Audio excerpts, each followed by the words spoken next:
Hi, I'm Mara Webster with In Creative Company, and I'm so thrilled today to be joined by the wonderful Michael Zegan to talk all about The Marvelous Mrs. Maisel. And, in terms of the writing on the show with Amy and Dan, you talk a lot about how at this point in the show, they really write a lot of elements into the characters from the way that they know you and the rest of the cast so well at this point. And I was really curious about, with the character of Joel, what are some of the aspects or maybe moments within storylines for him that you feel they've really written in seeing the way that you've carried this character over a few seasons now?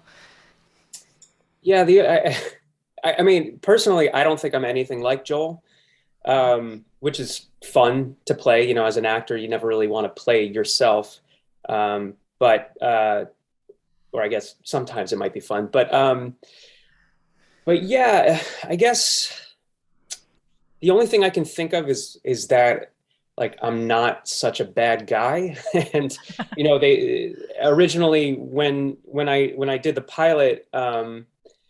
He's kind of written as the antagonist. He's sort of the villain, and I think I did lean into that because I didn't know any better. I mean, that's what I was going on, and playing the villain could be fun too. So I did lean into that, but I think the more they got to know me, the more they realized that I was a good guy, and I think that is something that they've sort of written into Joel. I do think he's not all bad. He's a good father.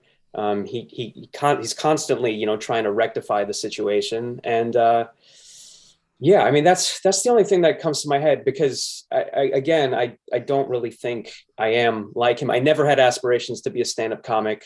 I never had aspirations to work at a club, so it really is not a whole lot like me. And you're talking about how they wrote him in the pilot episode, and obviously our first introduction was him kind of making mistakes in his life. And what's so great though is that they've really written this character, not as black and white like you said, but really kind of with the richness of the gray space in between. And for you, it sounds like you feel like Joel's always going to be trying to make up for the mistakes that he's made, but there must be a lot of joy in playing a character who wants to do the work on himself and wants to try and move past it and still wants to do things for Midge to make up for it. And so for you, with him still carrying that guilt over his early mistakes in the show, is that something where for you it influences certain choices that he makes as a character, or is it more of just kind of a quiet emotional undercurrent for him? Honestly, I don't put that much thought into it. I kind of, I'm the kind of actor where I get a script and it's just instincts, really. I don't do like a character background or anything like that. And in this particular show, it's hard to write a character background because I don't really know a whole lot about his background, and it's kind of foolish to sort of make one up because they might address it in a future episode, like they did with Rose, and she's from Oklahoma, and nobody would have guessed that Rose was from Oklahoma. So I just the thing I do love about Joel is that he is evolving like any normal human being, and I do personally think he's the most grounded character on the show in this like heightened reality that we live in. I think he's the most human, and I kind of just go from there. Yeah. Is that also part of why, with kind of preferring to lean into the instinctual side of it and the fact that it is really difficult because details might change, is that also why you prefer to not know too much about what's coming up in an arc? Because like I know, the season that ended with Joel and Midge kind of having that moment at the end of the season was something that Rachel started trying to tell you, and you were like, I don't want to know about this. You wanted to leave the mystery. He's always trying to tell me what happened. Yeah, it is. I don't, it's not necessarily like a personal thing. I just love being surprised. Yeah. And I don't want to know the ending. I don't want to know where my character goes. I want to, read it and kind of see it like any other audience member, because I am such a huge fan of this. And like I said, I do love being surprised. I wanted to ask you about the way that when you look at the scripts, you sometimes can have a little bit of an inclination of what the one-shot scenes might be, and what the details are that give that away. Because, it sounds like sometimes you have a bit of a sense of like, this might be a scene that they're going to film as a one-shot. And then sometimes it's showing up on the day and just finding out that that's the camera blocking and the choreography of the scene.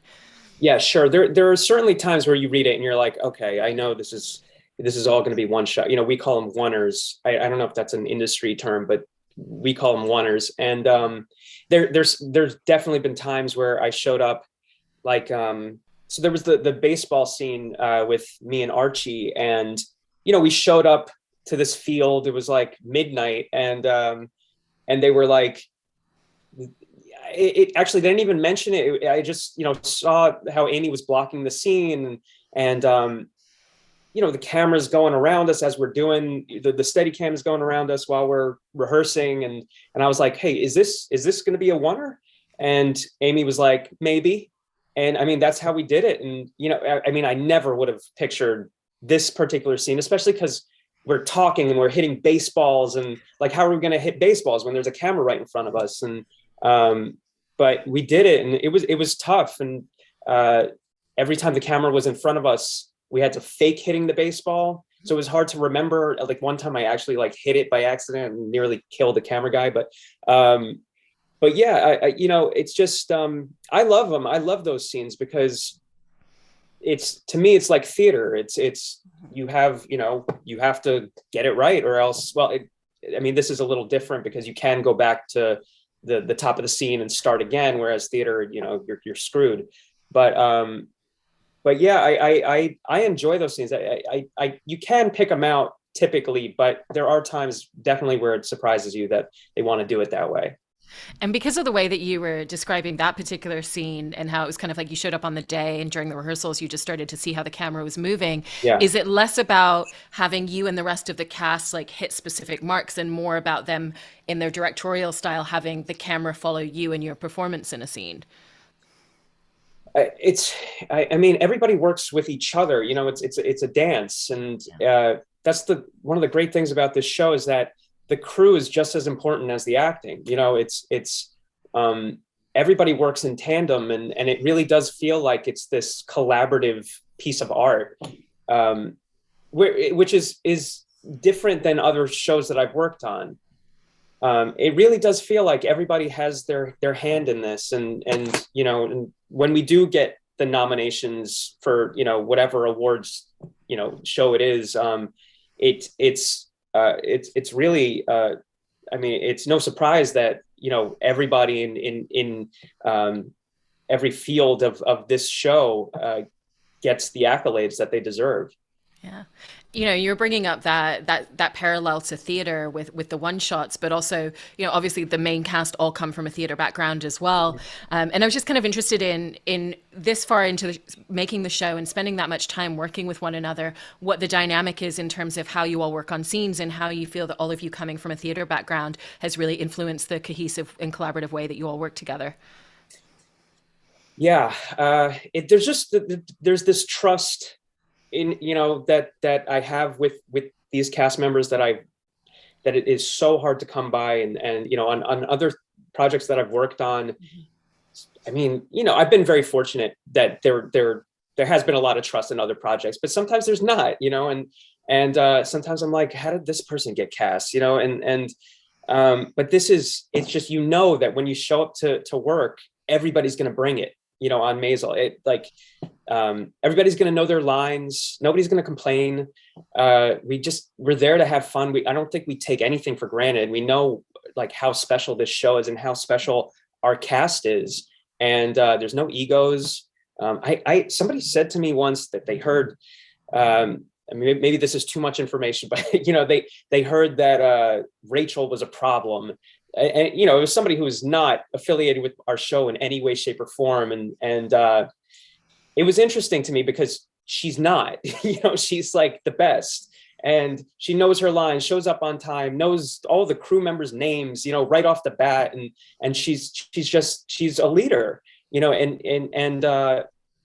it's remarkable to me that like those kind of rumors go around. So now anytime I hear like oh, this actor is a problem or whatever, I take that with a grain of salt, because you never know. You really don't. But no, I mean, I love everybody. And like I said, we know how special this show is. Yeah. And I love that you're bringing up there as well the fact that, it's not just you and the rest of the cast on camera, but it's every single department. When you look at all the detailing in the show, it's so meticulous. And wanted to talk about the hair for Joel because, the hair department on the show are even using vintage tools for certain styling that they do as well to get that authenticity. And in the last season, you had that great moment where you got to play that double scene where it was, Joel and Midge back in the past in their marriage when she was like, oh, and by the way, I'm pregnant, running out the door. And then you jump back in and it's the two of them present day. Yeah. And it sounds like hair was kind of a big thing for you in terms of the two different versions of the same character in that scene. And when you I'm glad you noticed that, actually, because I put a lot of thought into that. When you were first finding Joel as a character, was hair kind of an important detail and external tool for you in finding him as well? Because that was obviously such a crux in a scene like that. Yes, hair. I'm a hair actor. Hair informs my character like I don't think anything else. I mean, certainly costumes and shoes even, but I think it starts with the hair for me. It really does. We've had many different hairstylists on this show. It's a grueling job. It's the hours are long, and so we've lost a few along the way. But everybody was great, and everyone that I've had has been fantastic. And I always have to kind of teach them how to do it and whatever. But it's always constantly changing with me. As you probably see, like the progression, the evolution of Joel's hair. And in the first season, I knew he worked at this plastics company. He had an office job, so I wasn't going to do anything too crazy. But it did describe his hair a little bit. It said that when he goes to the club, he messes it up a little bit. So I just tried to make it. Actually, I don't know if Amy liked it in the first season. It was kind of, just slicked back.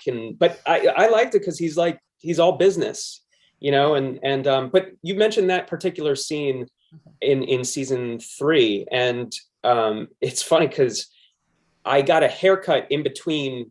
We shot both those scenes on the same day, and I got a haircut in between and made him I parted it over here and made it kind of all business for the older Joel. Whereas when he's younger, it's kind of a little more free flowing and I mean, he's definitely a little more businesslike in the I guess the 1960 version. Yeah. There seems to be kind of an entertaining parallel between his hairstyle and the amount of stress that he has in life. Right. Well, I just thought, he's more serious. He takes things more seriously. So he's going to have a hard part. Yeah. And with costume details as well, I wanted to ask you about the ties for Joel, because the costume department will often have a selection and actually let you kind of choose. And what goes into the choice that you tend to make in the ties that you want to wear in a particular scene? Well, I've been very fortunate because our costume designer is Donna Zakowska, who's a genius. And she, the girls, they get really cool stuff. They get their dresses and all the colors are very vibrant and whatnot. But I've got some really cool suits, and I'm this season coming up, you'll see it's like I'm the club owner, so I have very flashy suits. And there's some like iridescence, even an iridescent quality to them. And this year especially, I did get to choose the ties. I mean, that's always my thing. I get to it's not that they'll show me like 20 different ties. Like usually it's like 2, and I'm like that one. But this season I did get, like, sometimes I was like, I'm not really feeling these 2. What else you got? And they would come in with a rack of ties, and I'd be like, ooh, that one. I mean, I don't know. It's usually just a color thing. I like the kind of skinnier ties. But yeah, I mean, there's no rhyme or reason really. It's just color scheme. Of course I have to get, Donna's permission. It's not like I could be like, I want that. And, she's like, okay, she has to make sure that it works. Yeah. And you brought up Joel kind of going into the business of opening this club, and it's a world in which he's really, really thriving, much to the dismay of his landlords almost at this point, who wanted it Yeah, to be more of a failure. right. And it's great to watch him be in his element as a character, because if you go back to season one when he was trying to pursue comedy, it felt like he didn't really kind of know how to show up as himself, and he wasn't necessarily fully comfortable in his skin. And so what's that been like to be able to have that shift and to be able to play a character who now at this point feels really comfortable in his own skin and has more kind of confidence in who he is with the business that he's in as well? Yeah, my goal from day one, or at least not necessarily my goal, just my hope, my wish for Joel was that he would be happy, that he would find something that he's good at, and thrive in it. And it does seem like this is something he's good at. And I was told that from the first season on, I was told that he was going to open up a club. So this wasn't something that they decided later on, like, oh, maybe this. This was in the works from day one. So I always thought that was really cool, and I was kind of waiting for it to happen because it didn't happen in season two. And but it's always nice to play a character that evolves, and I like I said, it was just something that I was happy to see that he found his place in society. And I mean, I never thought stand up was for him. You kind of have to learn how to write your own material at some point. But yeah, I mean, it does seem like this is something that that he likes to do. And I guess you'll see where it goes in season 4. And because he has had so much of an evolution, and when you look back narratively, him and Midge got married when they were very young, had kids Right. straight away. And so have you felt like some of the evolutions that you've gotten to play on the show are almost kind of things that were a little stagnated, that he didn't have the opportunity to go through or to explore within himself because of getting married so young and starting a family? Well, sure. I mean, I think that was the problem in a nutshell, was that they got married young, they had kids young, so they were, kind of, well, he especially was just kind of, he was stuck. He was just stuck, and that's what led to his breakup, and that's what led to Midge becoming this, stand-up comedian. So it kind of worked out for everybody in a way, I mean, literally, like, everybody, because his leaving her had ramifications for everyone, and everybody's kind of gone off on their separate paths, but in a good way. So I mean, really, like, even though it was a terrible thing to do, like, his leaving her was the catalyst for the entire series. Yeah. And one of the things I love about the relationship between Joel and Midge is it feels like they're always going through an evolution with one another. And there's always such a love and connect and bond between the two of them, but it's Mm-hmm. always different types. Sometimes it's very platonic and they're clearly there as friends. They're very supportive of each other in a lot of ways. Sometimes it's an antagonistic love. Sometimes it's her showing up like at the end of that season, and sometimes it is still romantic between the two of them. There are still those moments for both of them. And sometimes they're having these feelings at the same time. Sometimes it's different moments. And so how do you and Rachel kind of enjoy getting to play around with like the richness of the different types of love that they get to express for one another, and just what those different beats are? Yeah, I mean, it's really, it's Amy and Dan's writing. It starts there. I guess, and the funny thing is, like, they have such a good relationship. I've never seen them argue at all. But these scenes must come out of somewhere. But yeah, my favorites are actually the antagonistic ones. I love our argument scenes, because I feel like that really shows the love, because nothing, they don't hold anything back. And so yeah, I mean, it is a loving relationship. I mean, they do have this love for each other. They've been with each other a long time. They have kids together, so there's always going to be that love, deep into the future. Everybody always asks me, are they going to get back together?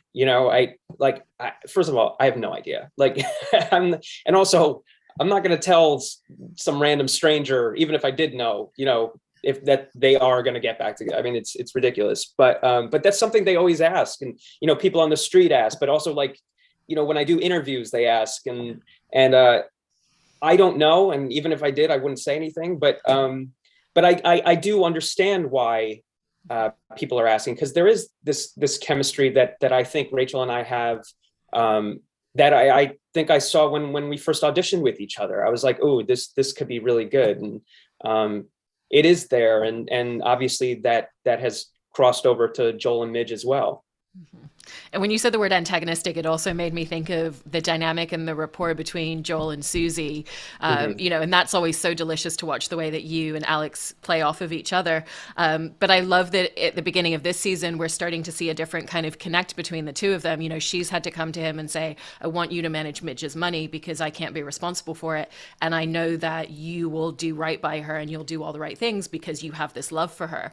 And so what's been the shift for you in a lot of the scenes that you're playing with Alex, with the two of them, because now it's less about them trying to antagonize each other and more about them having a common goal together? Well, that is the thing. I mean, they have this shared love for Midge. Midge is their, common denominator. And I think they have to put all their antagonist bullshit aside and kind of come together on this. I mean, I honestly, like, I said from the get-go, I wanted more scenes with Alex, just because I love her. And I think actually she and, Susie and Joel are very similar. I think they both have similar senses of humor, and obviously their shared love of Midge. Mm-hmm. And you're obviously getting to continue exploring the developing relationship between Joel and May. And, looking back at the end of last season when he introduced her to Midge, and there was that moment where she's like, I didn't know you were married. You never told me you were married. And she was just completely throwing him off kilter because she obviously knew he had told her that.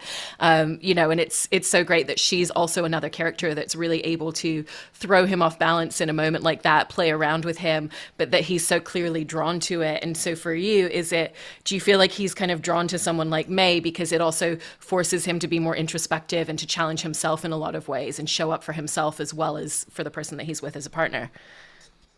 Yeah, sure. He has a type, and this type just happens to be, smart, funny, kind of like with it women. And May is no exception. I mean, she's certainly a mystery. Like that mystery kind of evolves in the fourth season as well. So there's some mysterious quality about her that I don't think, was the same with Midge. But so I think that is intriguing to him. But yeah, I mean, she's studying to be a doctor. He has a type, and I think, yeah, I mean. But I love my scenes with Stephanie. I think she's so great, and you'll see where that goes too. I mean, there's a lot of twists and turns. And when it comes to all of your lines of dialogue in the show, obviously the thing that Amy and Dan are known most for is kind of like that fast-paced dialogue. Mm-hmm. And there's but also they're not writing scenes that are just one moment and one tone. There's a great scene at the beginning of this series where Joel's mom is trying to fix him up with someone, and there's a whole kind of like back and forth in the kitchen. And by the end, he walks away and he's agreed to do what she wants, but he's not really aware that he's agreed to it until after he walks back out of the room almost. And when you have to kind of know your lines to that depth and that degree, but you're also not getting the scripts until fairly close to when you're shooting, how do you kind of navigate just getting them inside yourself and having that ability to be able to like step into like 2-3 page monologues in a beat? It's tough. The good news is we get to do the scene over and over and over again until we get it right. We're not leaving until we get it right. And it is daunting sometimes when you do get, a scene the day before. I mean, in the second season, there's this, it's like episode 7. I don't know if you remember, but we got the scripts the night before, and it was for the new episode. We hadn't started episode 7 yet, and so we were still filming episode 6, and I was working that day till midnight, and we got the episode for the next day that night, and I was doing this 8-page scene that I could tell was a oneer the next day, and so like I was up till like 4 a.m. learning these lines. And because it all starts with the lines. You have to know the lines in order to kind of process any kind of direction. And it is tough, but luckily I think all the actors on the show have pretty good memorization skills. You have to, I mean, you really do. You have to, because everything is word perfect. We have to, we get a note if we say that instead of the. It's that specific, and that's not a bad thing. Like I said, we all come from theatrical backgrounds, so we're used to it. We're used to that kind of dialogue that where you can't change anything, you can't improvise, and it also takes a little pressure off. Because sometimes I've done things where they're like, yeah, so then come in to this scene and then just improvise like the top and maybe improvise a monologue. I mean, I've had that where it's like, just go on a rant. When I did the show Girls, they Lena Dunham was like, come in and then like improvise this rant about this versus that. And I was like, I don't know what any of this means, but I'll try, I'll do my best. But so it is kind of, I wouldn't say relaxing, because you're always kind of, nervous, but it is comforting knowing that you don't have to make up anything on the spot, have to try to be funny. It's all funny. It's all there on the script, on the page. So, but yeah, it all starts with the dialogue. So it is tough. It is tough to have to memorize, but it's not always that way. There have been times where I've had more than one night to learn a scene. Just sometimes it happens that way. Amy is very, well, like when we don't get a script until she feels like it's ready. And we always do these table reads when we get a script, and it has to be 100% ready. I mean, yeah, they do make minor changes from the table reads. They'll listen and hear like, oh, that joke could be funnier. Like we could, rewrite that little scene. We could cut this, but for the most part, it's all there, and like not a whole lot changes. That's actually really great that there's less changes, so that once you have it, you can work with it. And when it comes to working with them as well, it's so impressive that they're not only writing and show running, but they're also directing almost every single episode. It's, once or twice a season, there's a guest director, but pretty much it's the two of them trading off. And is that a real asset to you and to the rest of the cast? Because you literally always have them right there at the camera. If you're working through one of those monologues or just anything within a scene, you have them right there every moment to be able to ask them questions. They can tell you the intent behind a delivery of something. Yeah, I mean, you said it right there. That's what it is. It's there's nothing better than having the person who wrote it on set, and directing you. And Amy is, I mean, she's just so brilliant. She and Dan too. But Amy is comes from the world of dance, and so like it just, all her episodes just feel like a dance, sort of. She's just really good with blocking. She's it's tricky sometimes. And like, I wouldn't know what to do. People always ask me like, do you want to direct? And I mean, in a way, sure. Like, cause I would like to get certain performances out of people, and, but in terms of blocking, that's always been, I guess, a problem for me. It's just, it doesn't come to me that naturally. And she always has ideas that it's like, oh yeah, sure. Like that makes total sense. And that would be really cool to see. And, but yeah, it helps tremendously having, the person whose vision it is, on set all the time. And so you trust them. Again, it's back to trust, because, sometimes you'll have a director who they bring in and he has nothing to do with, any other previous episode, and they bring him or her in, I should say. And you have questions and they're like, I don't know. And it's happened before where the director doesn't know the answer. And, here they always know the answer. Or if they don't necessarily, sometimes they don't want to tell you the answer. They want you to figure it out, which is great. But at the same time, I would love for them to just tell me, what am I implying by saying this? So yeah, it does help tremendously. Yeah. And with acting and loving always finding something that's going to challenge you, obviously, whenever you start a new project, there's the natural challenge of who is this character and figuring them out, how everyone comes together and finds that collaborative working style. And being this far into working on Maisel, what are the aspects of playing Joel or working on the show that you still find really keep you on your toes in that way? Well, it's just that I don't know what's going to happen. So, I mean, that alone just really keeps me on my toes. I don't have him figured out. I don't think I ever will. I don't have myself figured out, so it makes sense. That's only natural. But yeah, I mean, they like, for example, the the gambling den in the club, like that's, in the basement of the club. That's something that I didn't expect, and it throws you for a loop, but you go with it. And I thought it was hilarious. I loved it, and I thought it was a great, I don't know, plot point. It was something new and I hadn't seen before. And so yeah, I mean, I'm just always finding these surprises with Joel, and I'm just going to continue doing that because it seems to be working. I think I'm doing okay in that category.